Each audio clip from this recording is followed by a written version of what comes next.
They brought a caged beast to scare the class. A monster from a world so dangerous, even soldiers feared its name.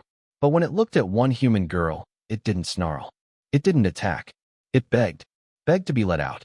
What happened next would change the galaxy forever. Stay with me, because this isn't a story about monsters. It's a story about what makes us human. The galaxy was never silent anymore. Even on the far edge of the Kepler system, the air vibrated with life. The hum of stations, the chatter of translators, the steady pulse of artificial gravity. It was progress, but progress had a price. Silence. And no one missed silence more than Emma Rodriguez. Back on Earth, she had grown up among the mountains of northern Chile. She would hike past solar farms and listening arrays, out where the wind kissed the stone and nothing else. That was peace. That was real. Now she stood on the observation deck of Kepler Station University, watching a violet nebula flare beyond the glass. Her reflection stared back, tired eyes, dark curls pinned up, circles beneath them from too many late-night study sessions. She muttered to herself, "Exchange program? More like interstellar zoo exhibit." Morning arrived for 60 different species as the station lights shifted from blue to gold. Emma turned toward the academic ring, toward another day of pretending she fit in. Kepler Station University was a marvel of design. A spinning ring that simulated gravity. Classrooms that could shift air, temperature, and light for any known species. It was peace made possible by technology. But peace didn't mean understanding. When Emma walked into Professor Zilrith's xenobiology lab, the room fell silent. Conversation stopped. Eyes turned. She was used to it. Humans were paradoxes, too fragile for high-gravity worlds, too quick to die, and too stubborn to quit. To most species, humans were deathworlders, creatures from a planet that tried to kill you every day. And yet somehow, they smiled. Professor Zilrith towered over everyone. Bronze-scaled, elegant, and confident. His translator voice was smooth and cold. He had said to her on day one, "Dr. Rodriguez, your world is classified Category 5, lethal biosphere, adaptive fauna, hybridation ecology. I trust you'll provide valuable insight." Translation: You've lived with monsters. Tell us how you survived. At first, she tried to blend in. She answered questions, joined study pods, translated old Earth biology texts. But the stares never faded. They didn't see a peer. They saw a specimen. So she stopped trying to be liked. She focused on her work. Until the whispers started. They caught something. Zilrith's new specimen. From Vex 7. A predator. She ignored it at first. But then she heard the name. The Nightmare. And curiosity won. 3 months earlier, the retrieval ship Aperture Dawn had returned under quarantine. Inside its cargo bay was a stasis cage. Inside that cage was something alive. For limbs. No pupils. Eyes that glowed like liquid metal. Over 300 kilograms of silent muscle. When it moved, the air itself seemed to hold its breath. Zilrith had stood before it, tail twitching, eyes gleaming. "Magnificent," he whispered. He didn't see danger. He saw discovery. Reports said the creature mourned its pack. Howled for 6 nights straight. But Zilrith didn't believe in mourning. He believed in data. "Anthropomorphizing again, Sivx," he told his assistant. "It is not mourning. It is vocalizing. Record the frequencies." And Sivx did. But that night, alone in the lab, the young assistant turned off the recorder. Because when the Nightmare saw him, it didn't snarl. It whimpered. A sound too soft to belong to a monster. Emma didn't know any of that yet. The night before the lecture, she found herself walking down to the research decks, pretending to check sensors. Heart beating faster with every step. The lab was empty. Only the low hum of containment fields. And there it was, behind layers of glass and light. The Nightmare. It was breathtaking. For so black it swallowed the light. Muscles shifting like living metal. Every movement perfectly silent. Then it turned. It looked right at her. Those eyes. Molten copper. Not hunger. Not hate. Recognition. She froze. Then whispered, "You're not a monster. You're just lost." The Nightmare tilted its head. Ears twitching. Then the containment field brightened. And it flinched. She stepped back, heart twisting. She didn't know why she felt guilty. Or why she whispered goodbye. But just before she left, she saw it. The Nightmare wagged its tail. That single moment. One heartbeat of empathy. Would change everything. Because the next morning, that cage was rolled into a lecture hall. 50 students. 20 species. One proud professor, and the creature they thought was a trophy was about to look up, see her again, and beg to be let out. They brought a caged beast to scare the class. But when it saw her, it didn't growl. It spoke. Keep listening. Because what happens next will change how the entire galaxy sees humanity. The lecture hall was packed. 50 students. 20 species. Dozens of eyes glowing, blinking, flickering in anticipation. They weren't here to learn. They were here to see a monster. Professor Zilrith stood tall at the front of the room. His scales gleamed under the bright lights. His frills were lifted high in pride. He raised a clawed hand and said, "Today, we witness evolution's masterpiece. A predator from the deathworld Vex 7. The Nightmare." The crowd murmured. Excitement, fear, curiosity. Then the heavy doors opened. A containment cage rolled in, humming with energy. Inside, a shadow moved. Emma froze. It was really there. The same creature. The same molten eyes. Her pulse quickened. Part of her wanted to run. Another part wanted to protect it. Zilrith spoke again. Observe its composure. No higher cognition. No empathy. Pure instinct. But even as he said the words, the Nightmare turned its head. Its eyes found Emma in the crowd. And everything stopped. It didn't snarl. It didn't lunge. It just looked at her and made a low sound. Not a growl. Not a roar. A whine. Students glanced around. Was that emotion? Was that fear? Zilrith stiffened. Do not anthropomorphize, he warned. It is merely adjusting to stimulus. But the Nightmare wasn't looking at stimulus. It was looking at her. Emma's breath caught. It remembered. Keep listening. Because this is where everything starts to break. Zilrith pressed a control on his wrist console. The energy field brightened, forcing the creature back. It let out a sharp cry, covering its eyes. Emma flinched as if she felt the pain herself. She whispered, "Stop. You're hurting it." Zilrith turned, annoyed. "Dr. Rodriguez, please refrain from emotional interruptions." "It's not emotion," she said. "It's communication." Laughter rippled through the alien students. A few of them translated the word communication as fantasy. Zilrith continued. Observe its stress response. Even under duress, it displays survival behavior typical of apex carnivores. But the Nightmare wasn't showing survival behavior. It was showing recognition. Its eyes darted between Zilrith, the class, and Emma. Then it crouched low. Its chest expanded as it made another sound. Something between a word and a plea. Zilrith frowned. What was that frequency? Sivx, his assistant, hesitated. It's matching the human vocal range, sir. Zilrith waved it off. Coincidence. But Sivx didn't look convinced. Neither did Emma. That's when it happened. The containment field flickered. Just once. A tiny surge from the station's power grid. Every eye in the room turned to the cage. The Nightmare didn't move. Didn't attack. Didn't run. It stepped forward slowly and lowered itself to the ground. Its head bowed toward Emma. Every instinct in the room screamed danger. But Emma felt something else. Trust. She whispered. It's asking me to open it. Gasps filled the room. Zilrith's frills snapped tight. That is absurd. Step away. She didn't. Because deep down, she knew what she was seeing. A creature that didn't understand cages.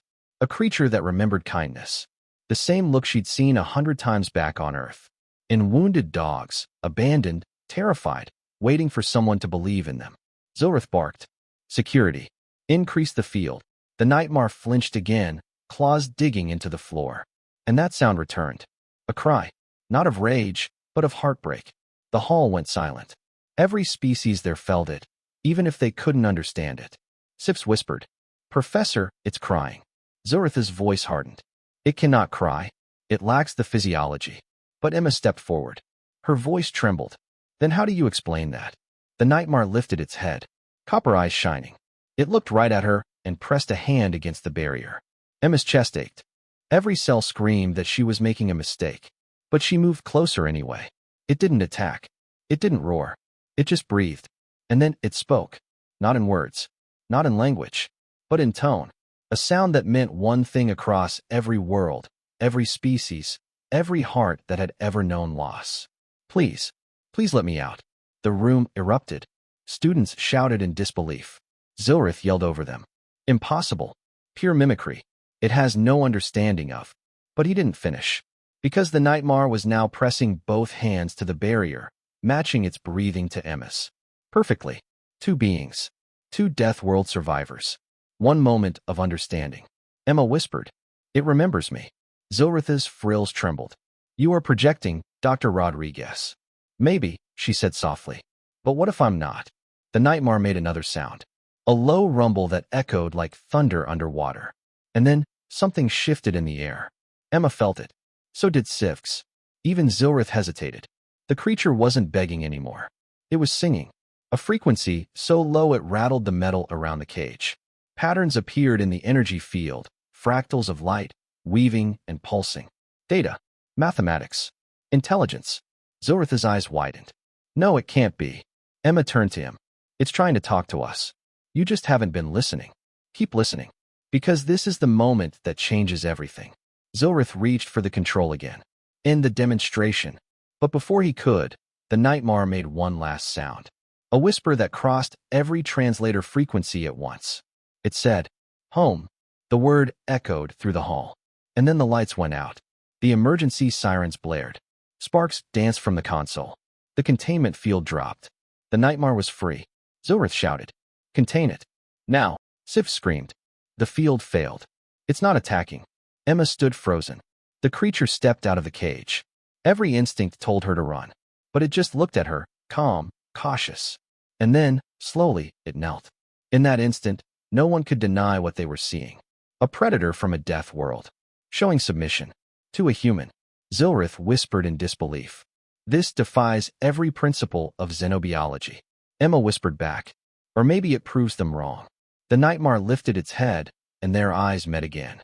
The same copper glow. The same unspoken plea. Emma took a step forward. Then another. And another. The class held its breath. She reached out her hand. The nightmare didn't move. Didn't threaten. Didn't roar. It just waited. Her fingertips brushed its fur. And every translator in the room overloaded with one word. Safe. Darkness. That was all anyone remembered from that moment. The lights went out. The power grid screamed. And for 10 long seconds, the galaxy's most advanced university sat in silence. When the emergency systems flickered back on, no one dared move. The nightmare stood free. No cage. No field. Nothing between it and 50 terrified students. Every species in that room had evolved with one rule. When a predator is loose, you don't run. You freeze.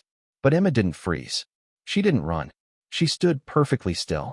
The creature looked at her again. Copper eyes glowing soft in the dim light. Its chest rose and fell slowly, matching her breath. The students whispered, some in disbelief, some in terror. Zilritha's voice shook. "Dr. Rodriguez, step back. That is a Class 10 predator." Emma whispered, "Then why isn't it attacking?" No one had an answer. Keep listening. Because this is the part where everything they thought they knew about monsters begins to fall apart. Zilrith reached for the emergency containment panel. He hissed into the translator. "Sivks, get the drones." But the assistant hesitated. "Sir, it's not showing aggression signals." I said, "Release the drones." Before the command could transmit, the nightmare turned toward the professor. Its muscles rippled. The air vibrated with energy. Zilrith froze. The creature took a step forward. Then another. Its head tilted, studying him like a scientist might study prey. Zilrith tried to stand tall, but his frills trembled. For the first time, the proud xenobiologist looked afraid. And that was when the nightmare spoke again. Not a growl, not a word. A single, steady sound that translated as 2 syllables. "Stop. Hurt." Zilrith blinked. "You can understand?" The creature tilted its head again. Then it repeated, "Stop. Hurt." Emma stepped forward. "It's asking you to stop hurting it." The professor turned toward her, anger rising to hide his fear. "This is mimicry. A random alignment of sound frequencies." But Emma shook her head. "Then why does it keep looking at me when it says it?" The nightmare turned back to Emma and knelt again. Its massive shoulders lowered until its head was level with hers. The sight silenced the room. Every being present knew submission when they saw it. Even Zilrith. It placed one hand over its chest, then over its throat, then over the floor. 3 gestures. A pattern. Emma spoke softly. Heart. Voice. Ground. She realized what it was doing. It was identifying itself, declaring that it meant no harm. And then it looked up again and said a new word. Home. The same word as before. But this time, it sounded different. It sounded like hope. Zilritha's tail lashed the floor. "No. No, this cannot be." This thing is not sentient. Sips whispered. Sir, I think it is. The room erupted again. Students spoke over one another. Every translator struggled to keep up. The word home repeated in dozens of alien dialects, bouncing around the hall like an echo of truth. Emma felt tears sting her eyes. All this time, the galaxy had treated humanity as a curiosity, a reckless species from a dangerous world. But now, standing before her, was something even the cooperative feared. And it wasn't violent. It was lonely. Keep listening. Because this next part, this is where empathy turns into revolution. Security finally arrived. Four armored officers burst through the door, weapons ready. Their sensors locked onto the Nightmare. Subject NM-01 detected. Preparing to neutralize. Emma screamed. No, don't shoot. The Nightmare raised its head. Its eyes flashed bright copper. Not anger. Not defiance. Warning. The officers aimed. But before they could fire, the creature moved. Faster than sight. Not an attack. A shield. It placed itself between Emma and the guns. Every translator recorded the same thing. One word. Repeated twice. Safe. Safe. The officers hesitated. Zilrith shouted. Contain it now. Emma stepped forward, voice shaking. If you fire, you'll prove what it already believes. That were the monsters. Her words hung in the air. And for a long moment, no one moved. Then Sifs whispered. Sir, look. Zilrith turned. The Nightmare had placed one massive hand gently on the floor beside Emma. It wasn't attacking. It was drawing. Claws etched shapes into the polished metal. Not random scratches. Symbols. Circles. Lines. Star patterns. Emma gasped. It's showing us something. Zilrith's frills flattened. It's impossible. But Sifx's translator beeped. The patterns match orbital data from Vex 7.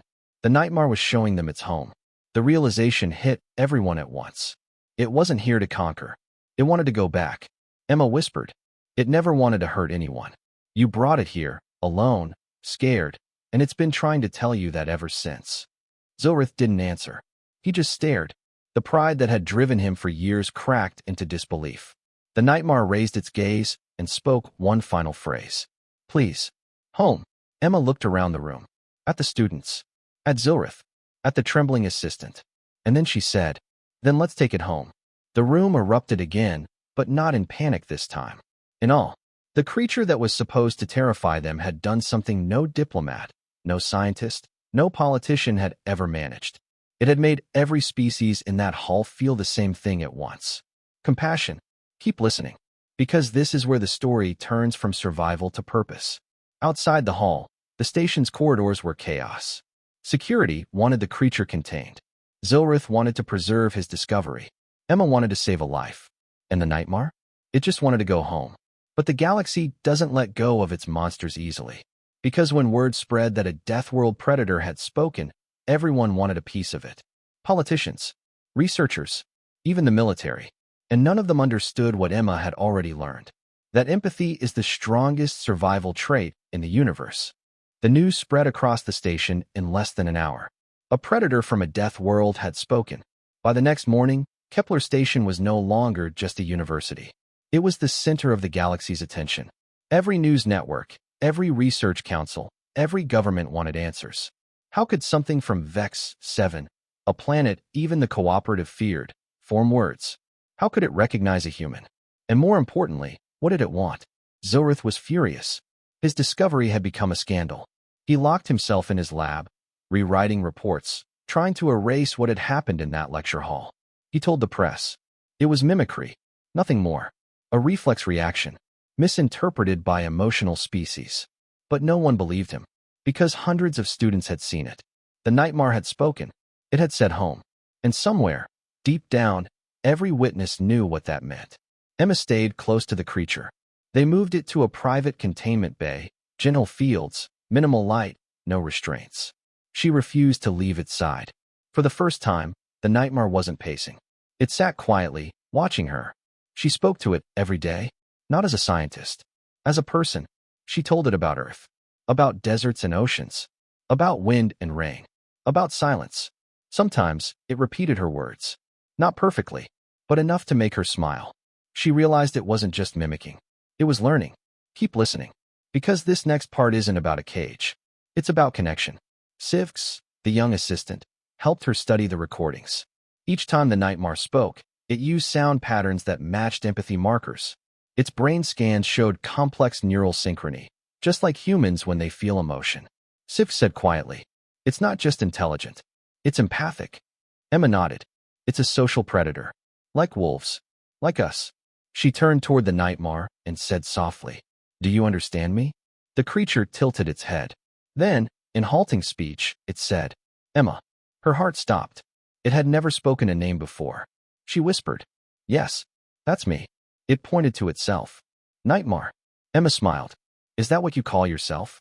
It shook its head slowly, then pressed its hand to its chest and said a single, clear word. "Keer." Emma gasped. "That's your name." And with that, the monster from Vex 7 stopped being a specimen. It became someone. But not everyone was ready for that.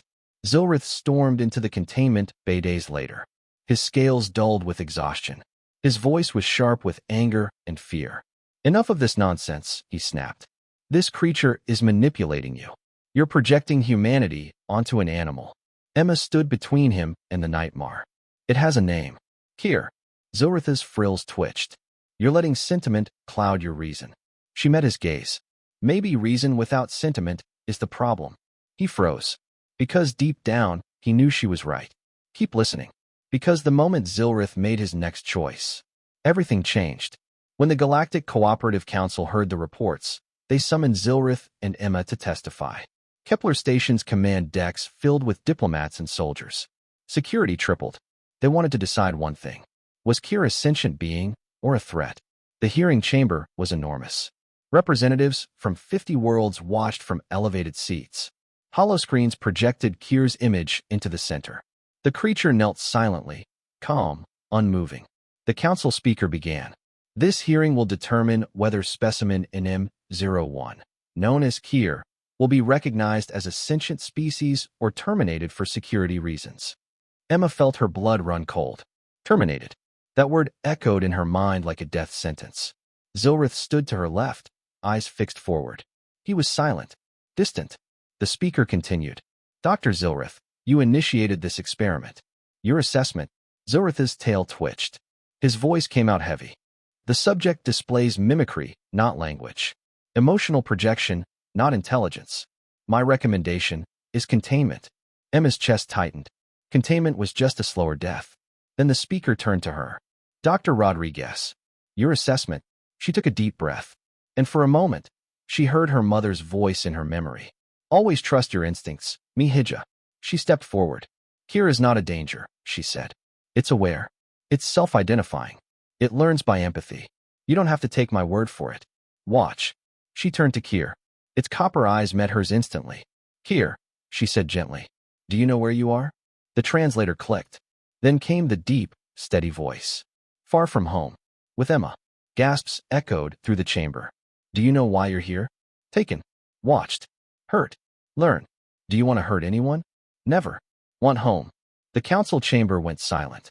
Every translator confirmed the words were intentional, not mimicry. They were syntactic, deliberate. Emma swallowed hard. "You've heard it for yourselves. It's not a beast. It's a person." But not everyone wanted to believe. A representative from the core worlds slammed his claws on the table. "It's too dangerous. We cannot allow a deathworld predator to roam free." Keer's gaze turned to him. The creature's chest expanded with a slow breath. Then it spoke again. Quiet. Measured. Almost gentle. "Fear make you blind. You cage what you fear." The hall went still. A ripple of whispers followed. The representative sat back, speechless.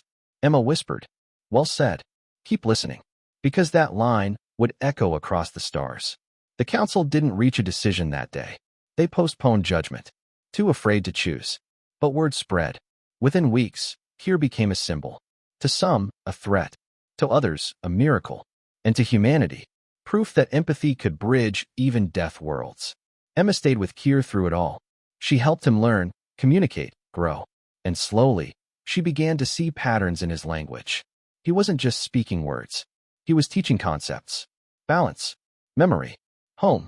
He drew star charts from memory, maps of regions no probe had ever reached. The council realized Keer's people weren't extinct. They were waiting. Zilrith watched all of this unfold from the sidelines. His ambition had given birth to something he could no longer control, and something in him began to change. For the first time, he questioned himself. All his life, he had studied predators to prove that science could master fear. But now he saw that the real challenge wasn't control.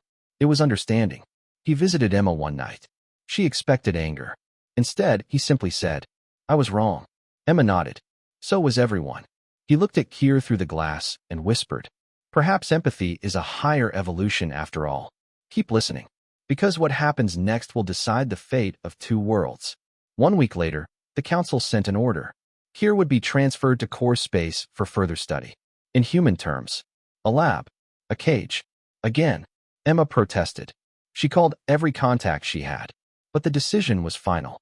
When she told Keer, he didn't speak. He just looked at her for a long time, then said, "Emma's safe. Keer, go." She shook her head, tears in her eyes. "No, you're not going alone." They tried to take him away quietly. No press, no announcement, just a sealed transport order and a security escort. But nothing stays quiet on Kepler Station. By the time the transfer crew arrived, hundreds of students were waiting. Humans, Drakari, Chawilian, even species that had once feared deathworlders the most. They stood shoulder to shoulder in silence. Not to fight, to witness. Because everyone knew what was about to happen wasn't justice. It was fear disguised as protocol. Emma walked beside Keer as they led him down the corridor. He moved calmly, no struggle, only sadness. He looked around at the faces staring at him through the observation glass. Then he spoke softly. "Many hearts. Same fear." Emma nodded. "They're not afraid of you, Keer. They're afraid of what you prove." He tilted his head. "What Keer prove?" "That monsters don't have to be monsters. Keep listening. Because this part isn't about science anymore. It's about courage." When they reached the docking bay, Zilrith was waiting. He stood in front of the security officers, his expression unreadable. Emma glared at him. "Don't do this." He didn't respond. Instead, he turned toward the officers. "Stand down." They hesitated. "Sir, our orders are outdated," Zilrith interrupted. He stepped forward, tail steady, voice firm. "If you take this being, you end the future of understanding before it begins." Emma blinked. "Zilrith." He looked at her. "I was wrong. I wanted recognition. I thought control was the same as knowledge. But the moment that creature spoke, I realized it's already wiser than any of us." Then he turned to Keer. "Forgive me." Keer bowed his head. "Forgive given." Zilrith's voice trembled. "Then let me help you go home." Within hours, rumors spread across the station. The professors, the students, even the maintenance crews. They came together to help. A stealth shuttle. Reprogrammed transponder codes. One chance to reach Vex 7 before the council could intervene. Emma didn't ask permission. She only said one thing. "If empathy can't change the galaxy from inside, then we'll start from the edge." The shuttle launched under cover of the station's rotation shadow. Emma piloted. Zilrith navigated. Keer sat in silence, eyes fixed on the stars. Hours passed, then days. As they neared the Vex system, sensors began to fail. Magnetic storms. Volcanic activity. The planet shimmered like a living wound. No one had been this close in years. Emma looked at the readings. Atmospheric pressure, gravity, temperature. Everything says we shouldn't be here. Zilrith smiled faintly. "Which means we're exactly where he belongs." Keer's voice was low. "Home close." He pointed toward the storm clouds below. Shapes moved in the haze. Massive, silent. Then the comms filled with sound. A deep, resonant tone, more feeling than noise. Keer's entire body shivered. He whispered one word. "Family, keep listening. Because this is where humanity finally earns its place in the stars." The shuttle broke through the atmosphere. Flashes of violet lightning illuminated a vast jungle below. Enormous shapes moved through the mist. Keer stood by the viewport, his copper eyes glowing brighter than ever. He turned to Emma. "Come. Safe." She hesitated. "The atmosphere could crush us." Zilrith checked the instruments. "Not where he's pointing." The readings stabilized near that ridge. They landed. The air shimmered with energy. And for the first time, Emma felt the ground of a true death world under her feet. But it didn't feel hostile. It felt alive. From the shadows, more figures emerged. Like Keer, but older. Their eyes glowed the same copper hue. They surrounded the shuttle silently. Then one stepped forward and placed a hand on Keer's shoulder. They exchanged a series of low tones. Emma couldn't understand the words, but she understood the feeling. Joy. Keer turned to her. Emma, stay. She shook her head sadly. I can't. The galaxy needs to know who you are. Keer looked at her for a long time. Then he reached out and touched her chest gently, right over her heart. Home here too. Emma smiled through tears. And here, she whispered. Zorith looked around the alien landscape. So much life. So much intelligence. Hidden because we were too afraid to look. Emma said softly. Fear keeps us small. Empathy sets us free. He nodded. I'll tell them. Keer looked at them both. Tell truth. Not fear. They promised. When they returned to Kepler Station weeks later, they were no longer outlaws. They were witnesses. The council tried to silence them. But the recordings, the data, the transmission from Vex 7, none of it could be contained. The story spread faster than light. Every species heard the same message. That a creature built for survival had chosen compassion instead. That a galaxy afraid of monsters had been shown the heart of one. That empathy wasn't weakness. It was evolution. Years later, Emma stood on the same observation deck where it had all begun. The nebula outside glowed violet, just like before. Beside her, a hollow display flickered to life. A transmission from Vex 7. Keer's voice filled the air. Emma. Safe. Many hearts learn. Not fear now. She smiled. Good, she whispered. That's what we were meant to do. And somewhere, light years away, a species once caged by fear looked up at the stars and saw friends instead of threats. Keep listening. Because every time someone tells the story of the Nightmare, someone else remembers what it really meant. They brought a caged beast to scare the class. It looked at one human and begged to be let out. Not to kill, not to escape, but to show the galaxy that empathy is the highest form of strength. They thought it was just another monster story. But it wasn't. It was a reminder that even in the coldest parts of the galaxy, connection still matters. If you felt something listening to this story, you're not alone. Because deep down, every one of us has a little bit of Emma in us, trying to see the soul behind the fear. So tell me, if you were in that room when the cage opened, would you have stood your ground? Or would you have run? Let me know in the comments. And if you believe empathy is humanity's greatest strength, hit that like button and share this story. Because maybe, just maybe, the galaxy needs to hear it too.